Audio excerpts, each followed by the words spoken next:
Realme C11 എന്ന phone ഇന്ത്യയിൽ launch ചെയ്തിരിക്കുകയാണ്. ഈ ഫോൺ വരുന്നത് 7500 രൂപ പ്രൈസ് റേഞ്ചിലാണ്. ഇന്ന് നമ്മൾ നോക്കാൻ പോകുന്നത് റിയൽമി C11 എന്ന ഫോണിൻ്റെ വിശേഷങ്ങളാണ്.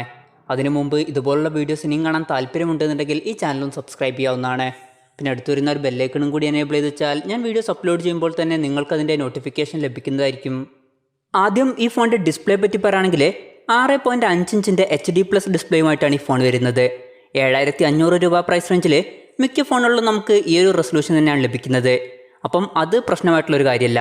പിന്നെ 20:9 എന്നുള്ള ആസ്പെക്ട് റേഷ്യോയിലാണ് ഈ ഫോൺ വരുന്നത്. ഈ ഫോണിൽ വാട്ടർ ഡ്രോപ്പ് നോച്ച് ഡിസൈനിലുള്ള ഒരു നോച്ചാണ് കൊടുത്തിരിക്കുന്നത്. പിന്നെ ഏകദേശം 88.7% സ്ക്രീൻ ടു ബോഡി റേഷ്യോയുമായിട്ടാണ് ഈ ഫോൺ വരുന്നത്. പിന്നെ കണ്ണിനൊന്നും വല്ലാതെ സ്ട്രെയിൻ വരാതിരിക്കാൻ വേണ്ടിയിട്ട് ഈ ഫോണിൽ ഐ പ്രൊട്ടക്ഷൻ എന്നുള്ളൊരു ഫീച്ചർ കൊടുത്തിട്ടുണ്ട്. പിന്നെ ഈ ഫോണിൽ ഫിംഗർ പ്രിൻറ്റ് സെൻസർ ഒന്നും വരുന്നില്ല. ഫോണിൻ്റെ ബാക്കിൽ പ്ലാസ്റ്റിക് ബാക്ക് ബോഡിയാണ് വരുന്നത്. ഫോണിൻ്റെ ബാക്കിൽ സ്ക്വയർ ഷേപ്പിലുള്ള ഒരു ക്യാമറ മോഡ്യൂൾ കൊടുത്തിട്ടുണ്ട്. പിന്നെ ജോമെട്രിക് ഡിസൈൻ എന്ന പേരിൽ വിളിക്കുന്ന ഒരു ഡിസൈനുമായിട്ടാണ് ഈ ഫോൺ വരുന്നത്. ഈ ഫോണിൻ്റെ വെയിറ്റ് വരുന്നത് ഏകദേശം 196 ഗ്രാമാണ്. പിന്നെ ഈ ഫോൺ സ്പ്ലാഷ് റെസിസ്റ്റൻ്റ് ആണ്. അപ്പോൾ ചെറിയ രീതിയിലൊക്കെ വെള്ളമായാലും വലിയ പ്രശ്നങ്ങളൊന്നും വരില്ല. പിന്നെ ഈ ഫോൺ 2 കളറുകളിലാണ് വരുന്നത്, റിച്ച് ഗ്രീൻ, റിച്ച് ഗ്രേ. പിന്നെ പ്രോസസ്സറിനെ പറ്റി പറയുകയാണെങ്കിൽ മീഡിയാടെക്കിൻ്റെ ഹീലിയോ G35 എന്നുള്ള പ്രോസസ്സറുമായിട്ടാണ് ഈ ഫോൺ വരുന്നത്. 7500 രൂപ പ്രൈസ് റേഞ്ചിൽ ഇത് അത്യാവശ്യം നല്ല പ്രോസസ്സർ തന്നെയാണ്. ഇത് 12nm ചിപ്സെറ്റാണ്. ഇതിൽ കോർട്ടെക്സ് A53യുടെ 8 കോറുകളാണ് വരുന്നത്. മാക്സിമം ക്ലോക്ക് സ്പീഡ് വരുന്നത് 2.3 GHz ആണ്. ഈ ഫോണിൽ 2 GB റാമാണ് വരുന്നത്. 32 GB ഇൻറ്റേർണലും വരുന്നുണ്ട്. ഇപ്പം ഇന്ത്യയിൽ ഈ ഒരു വെർഷൻ മാത്രമേ ലോഞ്ച് ചെയ്തിട്ടുള്ളൂ. ഭാവിയിൽ ചിലപ്പം 3 GB റാമുമായിട്ട് വരുന്ന വെർഷൻ ലോഞ്ച് ചെയ്തേക്കാം.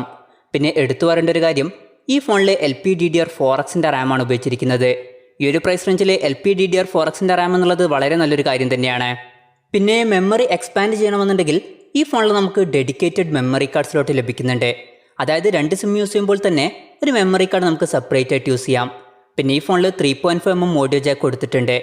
ആൻഡ്രോയിഡ് 10 ബേസ് ചെയ്തിട്ടുള്ള റിയൽമി UI സോഫ്റ്റ്വെയറുമായിട്ടാണ് ഈ ഫോൺ വരുന്നത്. ക്യാമറയെ പറ്റി പറയുകയാണെങ്കിൽ ഫോണിൻ്റെ പിന്നിൽ ഒരു ഡ്വൽ ക്യാമറ സെറ്റപ്പാണ് വരുന്നത്. 13 മെഗാപിക്സലിൻ്റെ f2.2 അപ്പേഴ്സിൽ വരുന്ന മെയിൻ സെൻസറാണ് വരുന്നത്. പിന്നെ 2 മെഗാപിക്സലിൻ്റെ f2.4 അപ്പേഴ്സിൽ വരുന്ന ഡെപ്ത് സെൻസറും വരുന്നുണ്ട്. ബാക്ക് ക്യാമറയിൽ ലോ ലൈറ്റ് പെർഫോമൻസ് മെച്ചപ്പെടുത്താൻ വേണ്ടിയിട്ട് സൂപ്പർ നൈറ്റ് സ്കേപ്പ് മോഡ് എന്നുള്ള മോഡ് കൊടുത്തിട്ടുണ്ട്. പിന്നെ ബാക്ക് ക്യാമറയിൽ 90 FPS slow motion video recording support ചെയ്യുന്നുണ്ട്. ഫ്രണ്ടിൽ 5 മെഗാപിക്സലിൻ്റെ f2.4 അപ്പേഴ്സിൽ വരുന്ന സെൽഫി ക്യാമറയാണ് വരുന്നത്. ബാറ്ററിയെ പറ്റി പറയുകയാണെങ്കിൽ ഈ ഫോണിൽ നമുക്ക് 5000 mAhൻ്റെ ബാറ്ററി ലഭിക്കുന്നുണ്ട്. അപ്പോൾ അത്യാവശ്യം നല്ലൊരു ബാറ്ററി ബാക്കപ്പ് ഈ ഫോണിൽ നമുക്ക് ലഭിക്കും. പിന്നെ ഈ ഫോണിൽ ഫാസ്റ്റ് ചാർജിങ്ങും സപ്പോർട്ട് ചെയ്യുന്നില്ല. 10 വാട്ടിൻ്റെ ചാർജിങ് സ്പീഡാണ് ഈ ഫോണിൽ കൊടുത്തിരിക്കുന്നത്. മൈക്രോ USB ചാർജിംഗ് പോർട്ടുമായിട്ടാണ് ഈ ഫോൺ വരുന്നത്. പിന്നെ ഈ ഫോണിൽ റിവേഴ്സ് ചാർജിംഗ് എന്നുള്ള ഫീച്ചർ സപ്പോർട്ട് ചെയ്യുന്നുണ്ട്. അതായത് ഈ ഫോൺ വെച്ചിട്ട് നമുക്ക് മറ്റു ഫോണുകൾ ഒരു കേബിൾ ഉപയോഗിച്ചിട്ട് ചാർജ് ചെയ്യാൻ കഴിയും. പിന്നെ ഈ ഫോണിൻ്റെ വില വരുന്നത് 7499 രൂപയാണ്. ജൂലൈ 22 മുതൽ ഫ്ലിപ്കാർട്ട് വഴിയും അതുപോലെ realme.com വഴിയുമാണ് ഈ ഫോണിൻ്റെ സെയിൽ സ്റ്റാർട്ട് ചെയ്യുന്നത്. അപ്പോൾ ഓവറോൾ പറയുകയാണെന്നുണ്ടെങ്കിൽ 7500 രൂപ പ്രൈസ് റേഞ്ചിൽ അത്യാവശ്യം തരക്കേടില്ലാത്ത ഒരു ഫോണാണ് റിയൽമി C11. പിന്നെ ഈ ഫോൺ റിയൽമി നാർസോ 10A അതുപോലെ റിയൽമി C3 ഈ ഫോണുകളുടെ അത്രയൊന്നും വരില്ല. എന്നാലും റിയൽമി C2 എന്നുള്ള ഫോണിനേക്കാളും കുറച്ചും കൂടി ബെറ്റർ ആണ്. എന്തായാലും ഈ ഫോണിനെ പറ്റിയിട്ടുള്ള നിങ്ങളുടെ അഭിപ്രായം ജസ്റ്റ് ഒന്ന് കമൻറ്റ് ചെയ്യുക.